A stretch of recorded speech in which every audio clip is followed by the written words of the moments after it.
I've got a great bombing moment. It must have been 2,000 people in that. It was right over here at the Hilton, and I was just bombing. Bombing, eating shit, bomb. I have a visceral sense memory of eating fucking shit. It was a disaster. I was impressed that 6,000 people could not laugh.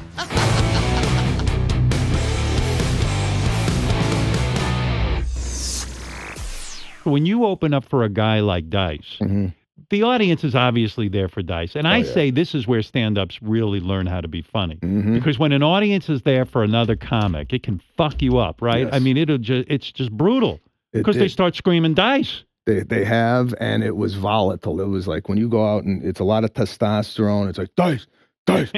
So people are screaming, and you're doing your act. Yeah, so you got to win them over. Oh my god! And was that intimidating? Was it that's just mind blowing to you? It was very intimidating at first, but as I started to do it, I felt a lot more comfortable. There was one time it really rattled me, and they were yelling stuff. I couldn't really understand what they were saying. I cut my set short. Oh. And Dice laid into me. And he's like, you do your time. He was like, I'm back here waiting to go on. And if you skip 5 minutes early, it throws me off. Oh my God. And what does it mean when a comedian bombs? In other words, you're opening for Dice, and clearly it's a Dice crowd.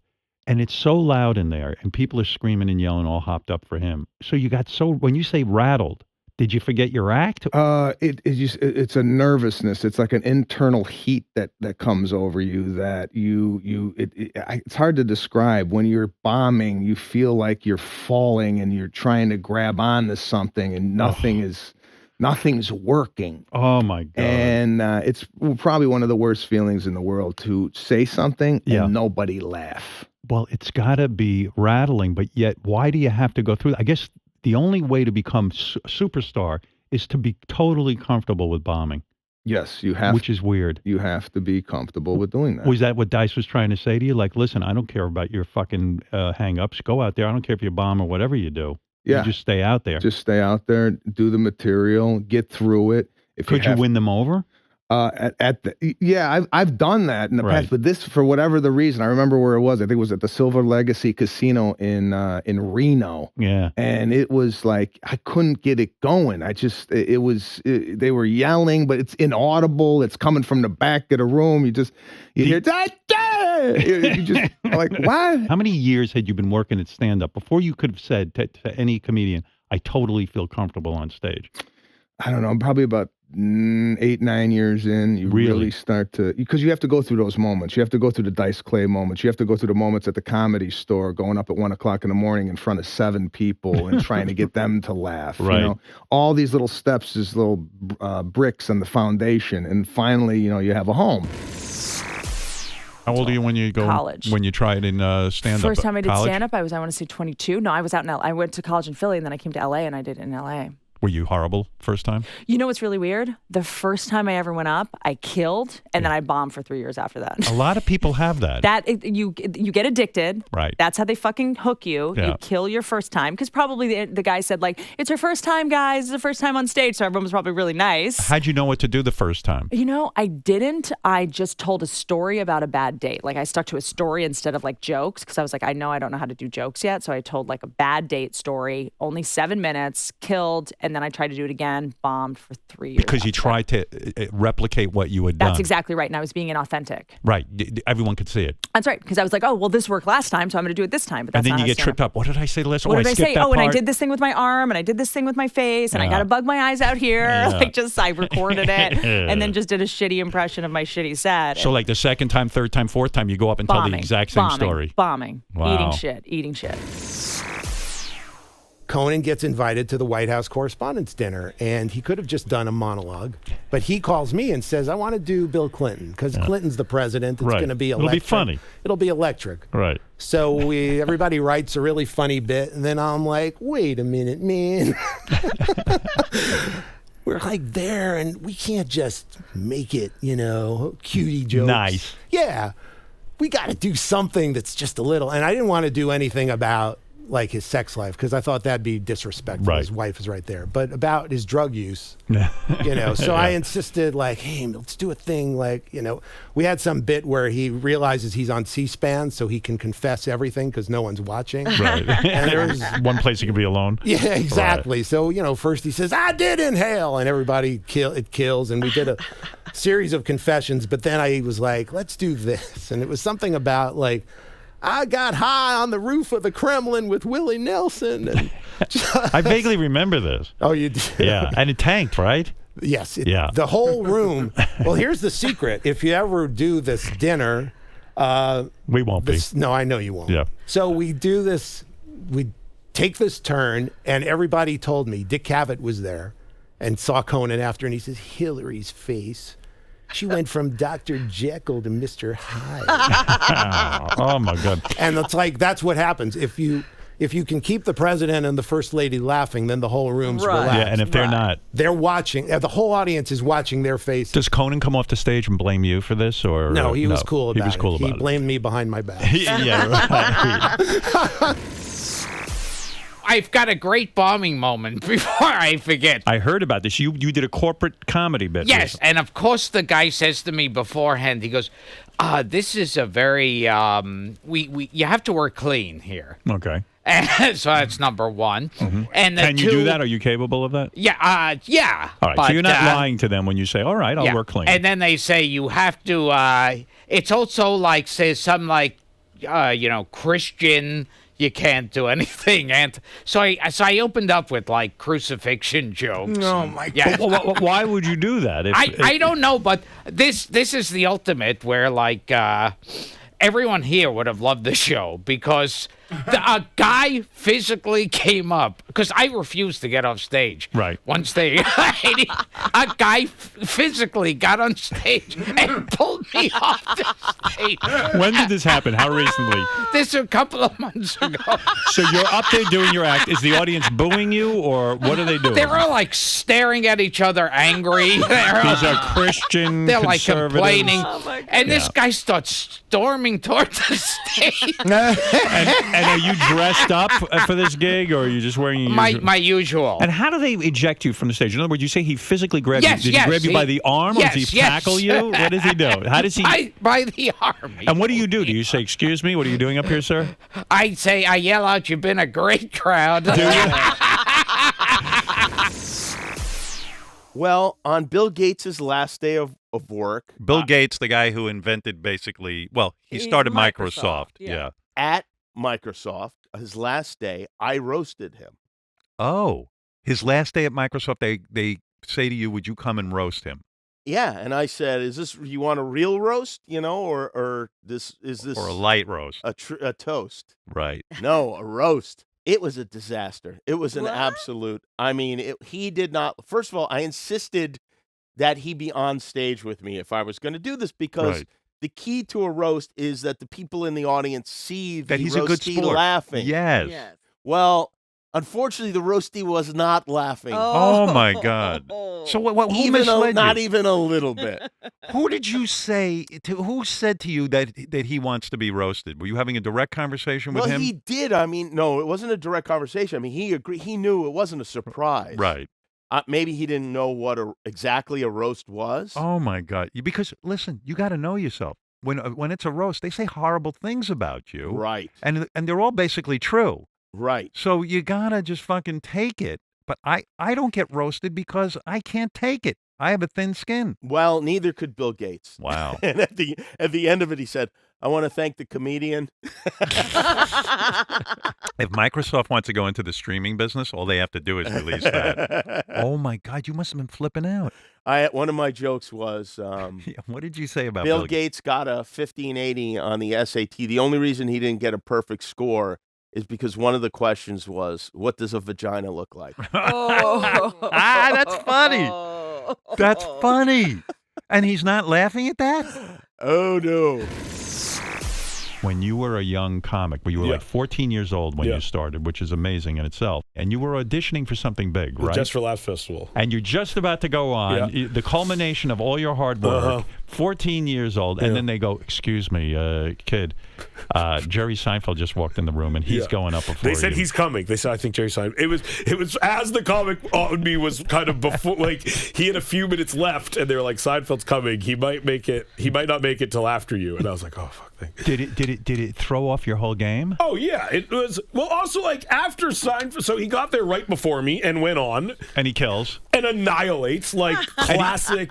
Because he's also Jerry Seinfeld, who's got the #1 television show. He's the most famous comedian on the planet, and he's one of the best comedians on the planet. and at that time, I think what he was actually preparing for is he had this special where he stopped doing all his old material. Oh, that's his retirement gig. And in preparation for that, he was honing all of his best material to the sharpest edge it could possibly have. Perfect. And so it was literally like following like a Led Zeppelin greatest hits concert.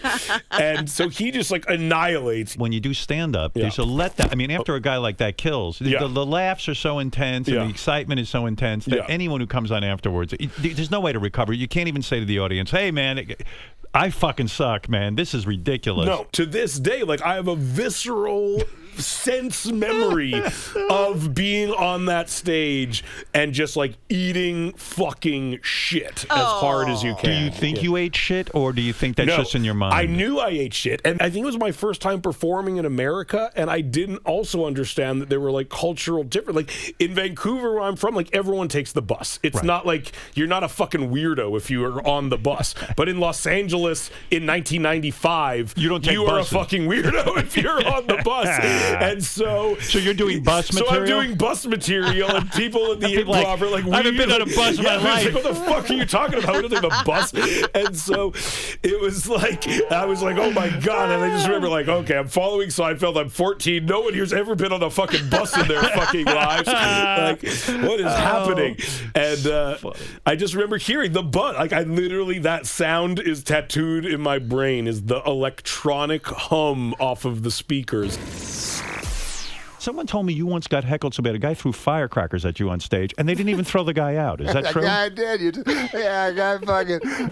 Because they used to stand up everywhere. So I was in a bar, and I don't kick anybody out. I don't give You're a a fuck. good man, yeah. And so this guy, all of a sudden I heard like what sounded like gunshots. Boom! And then I looked down, and the guy right in front was throwing the firecrackers. Yeah. So then the fucking bartender, who was also the owner, he was sitting over there. So I go, this is it. I go, this is where I draw the line, you know. I go, kick this guy out. So the guy goes, he's a regular. Yeah, you're going to leave. Fuck him.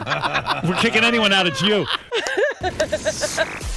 Bernie is the comic that's nationally known as the guy that you never wanted to follow. There was not an audience or room that Bernie Mac did not destroy. There was no laughter left.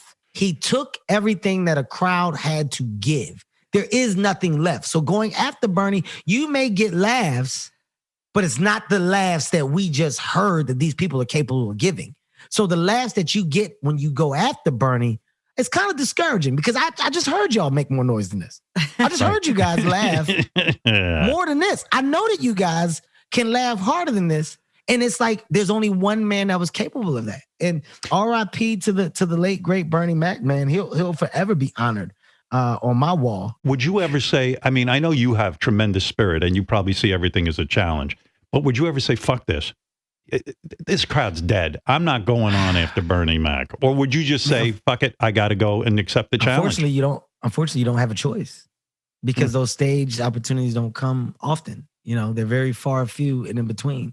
So, you know, naturally, if a comic at that level comes into a comedy club and you were supposed to go on stage, but that comic decides to go on stage, well, you get bumped. And when he's done, unfortunately, you're up next. And I've been in those situations. I remember when Dave Attell bumped me at the Comedy Cellar in New York. And Dave Attell, another legend, another one of the killer. Best writers and just unbelievably funny. And I had to go after Dave Attell, and it wasn't good. It wasn't good. It was rough. Young in my career. I went up there and fucking laid a dud. I laid a fucking dud. But the beauty of that dud was it gave me understanding of I'm just not there yet. I got work to do. But like, I'm not great with roasting, or I didn't used to be, because when you're angry, if you're insulting somebody, it's to hurt them. Right. So my tone isn't quite right, but I'd written jokes, and I'd never done a roast before. But I remember I got up there, and that place was the dais was big. Right. It was huge. It was not, I'd never done it before. Right. And, thank God they sweetened that thing, because literally I got up on stage. It must have been 2,000 people in that. It was right over here at the Hilton. It was, and I was just bombing. And Chevy's sitting right there. He doesn't give a fuck. Right. Everybody I know in comedy, and I'm bombing. And at some point, I'm like, oh my God, this is going horribly. Right. And then I got to laugh, and it kind of broke. The jokes were good, but like I literally, like I could feel my personality disintegrating, and I was starting to sweat. And after that night, I went up into my hotel room. I was with my buddy Sam Lipsyte. He writes novels, and I'm literally on the verge of tears. I'm like, I can't do this anymore. And it must I can't have been do so it anymore. sad to be comedy in general, right? Everything. Yeah, I don't know what the hell was going on. Because here you are waiting for a big break. You're trying to get your profile up. You get in front of a big crowd. You know it's going to be on Comedy Central, and you fucking tank. I'm tanking. Yeah, and you're like, how can that be? Well, it happens. Yeah. I mean, it's part of the you say it was liability. your anger because you were so angry that it didn't come off fun. Well, no, I wasn't angry. I just wanted the jokes to work. I wasn't angry at him. Like, I just, like, doing those jokes, it's hard for me to deliberate how to do them. I've gotten better. That was a few years ago. It's a different style, right? Yeah, it is a style. It's not like your stand-up act. No, it is. It's definitely, there has to be a warm-heartedness to it, or it's not. But I just wasn't, it just wasn't working. But they sweetened it, and people can't understand when I talk about this. Oh, yeah, it looked good to me. And I'm like, dude, they helped out. The room was dead, right? There were crickets. And it was 2,000 dead room. It was not, and there's no more feeling alone. That is the loneliest feeling in the world. You are built for Saturday Night Live. It's a weird thing. Like, that format is just perfect for you. Because no one knew it till I did it, really. Is that true? I had auditioned 3 times. I didn't get it. It's in front of Lorne. No, Lorne only saw me the last time. Right. Rosie O'Donnell was playing this little club, and I had bombed at the Comedy Store. I followed Kennison at midnight. Oh, no. Oh, that was the night that they came to see you. Yeah, and you're I following Kennison. With no MC, and now Dana Fluffleak, and I'm up there. Well, isn't that special? And it's death. Oh. No, you don't die anywhere harder than the Comedy Store. So that took me 2 months of depression to get over. God, can't you orchestrate that in a way when you know you have a big audition coming up? Can't you say to them, don't put me on after Kennison that night? Do me a favor. I got these guys from Saturday Night Live coming. Come on. I had no control, but finally, when Lorne came around in '86, there was a little club on the West Side that Rosie O'Donnell was playing, and so they asked her, and so I was able to be seen in that situation with 100 real cast audience members. And then I'm about to go on. Yeah. Lorne's going to be here. I see him walk in. Lorne Michaels. Boom. And then I see Cher. Boom. Oh, whoa. And then I see Brandon Tartikoff, the president of NBC. Oh. And now Dana Flarfo. They never got my name right. Oh, no. But I was in shape enough to do well enough. It wasn't my best set. That got me the show. So Radio City reopens. It's a huge gala event. I'm a big enough comic now that they asked me to be a part of it. Right. Fucking Radio City Music Hall. You're known. 6,000 people. Right. This is very exciting. It's a big night. Billy Crystal's being lowered from the ceiling to open the show. Mitzi Gaynor is there. The Wow, Rockettes. Mitzi Gaynor. This is going to be showbiz. Ann Margaret's in the audience. Wow. This is showbiz. Yeah. I go up there. I'll be honest with you. I was impressed that 6,000 people could, in unison, not laugh. You would think. There's got to be someone. Somebody would laugh. Just out of the law of probabilities, 2 people in the audience would be thinking about something else and laughing, right. or say a funny joke to each other.